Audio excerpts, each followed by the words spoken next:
हमको वोट का, हम उसका इस्तेमाल ही नहीं करना जानते। हम तो उसको बेचना जानते हैं। समय समय पर महापुरुषों ने वोट की कीमत बताई। कांसीराम साहब ने एक समय में कहा था कि वोट जो होता है वो बेटी के जैसा होता है, उसकी हिफाजत की जाती है, उसको बेचा नहीं जाता है। किसी अच्छे भले आदमी को क्या किया जाता है? सौंपा जाता है। बताइए, अपनी बेटी का संबंध किसी अच्छे व्यक्ति को करते हो कि ऐसे ही सौंप देते हो? बताइए। तो जो वोट है वो बेटी से भी महत्वपूर्ण है, क्योंकि जिसको आप वोट दोगे आपकी बेटी की जिम्मेदारी उस पर होगी। अगर आप गलत व्यक्ति पे दे दोगे तो वो आपकी बेटी की सुरक्षा नहीं करेगा।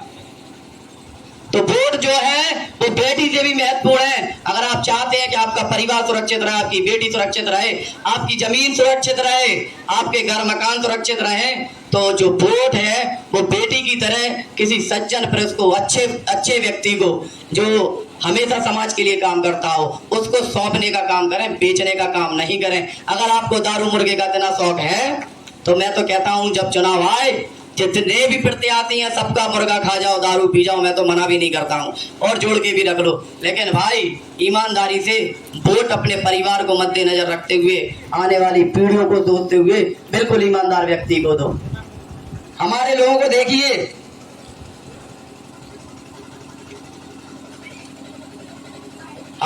देखिए, अपने समाज के लिए ईमानदार नहीं रहता है, अपने परिवार के लिए ईमानदार नहीं रहता है, और भी कई चीजें होती है तो ईमानदार नहीं रहता है। लेकिन जब चुनाव आते हैं, जिसकी दारू मुर्गा खा पी ले, फिर कहता नहीं यार मैंने उसकी दारू पी है, उसका मुर्गा खाया है, वोट तो मैं उसी को दूंगा, फिर पूरा ईमानदार बन जाएगा।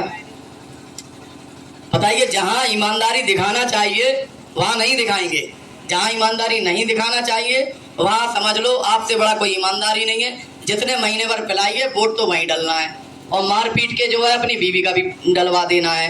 अगर बच्चा जो है वोट लायक हो गया है तो 2 लाख उसमें भी मारना है कि साले वहां वोट देना है।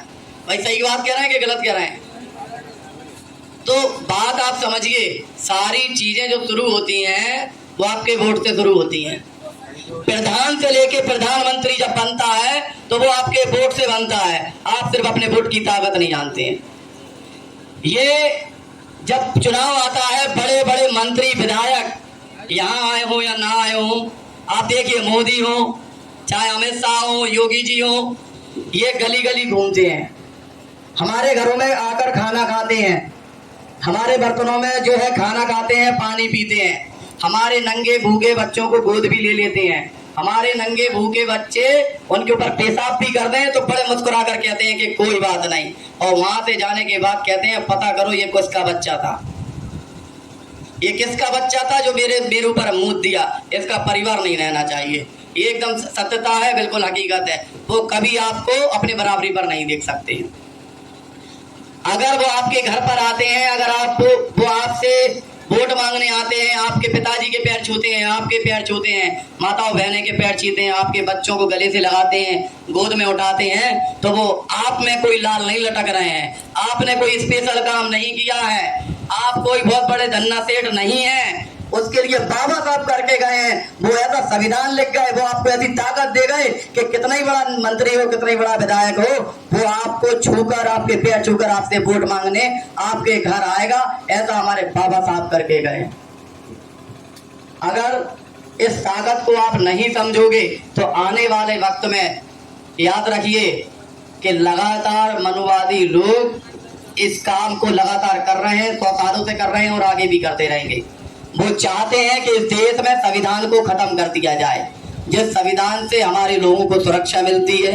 आज हमने अपने घर मकान बनाए हैं, जिस संविधान से हमको पट्टे मिले हैं, हम खेती करते हैं, जिस संविधान से हमको SC/ST एक्ट मिला है, जिस संविधान की वजह से हमको आरक्षण की वजह से हमारे बाप दादाओं को नौकरियां मिली हैं, जिस संविधान की वजह से आज हमारे समाज के कुछ चंद लोग बड़ी बड़ी अधिकारी बन गए हैं, नौकरियां कर रहे हैं, डॉक्टर बन गए हैं, इंजीनियर बन गए हैं, उस संविधान को वो खत्म करना चाहते हैं, क्योंकि वो जानते हैं कि जब तक ये संविधान है जब तक इनको गुलाम नहीं बनाया जा सकता है।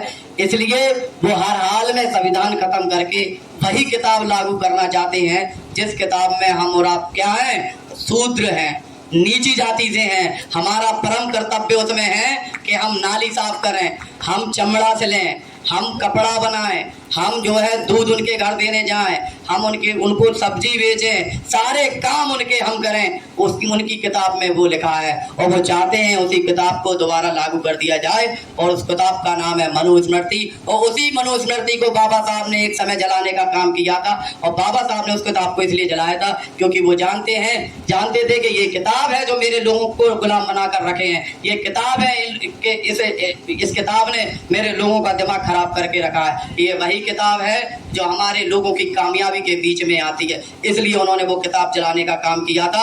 और संविधान के माध्यम से हमें वो अधिकार दिए, जिसकी वजह से आज मेरे हाथ में ये माइक है, आज मेरे बदन पर ये साफ सुथरे सफेद कपड़े हैं।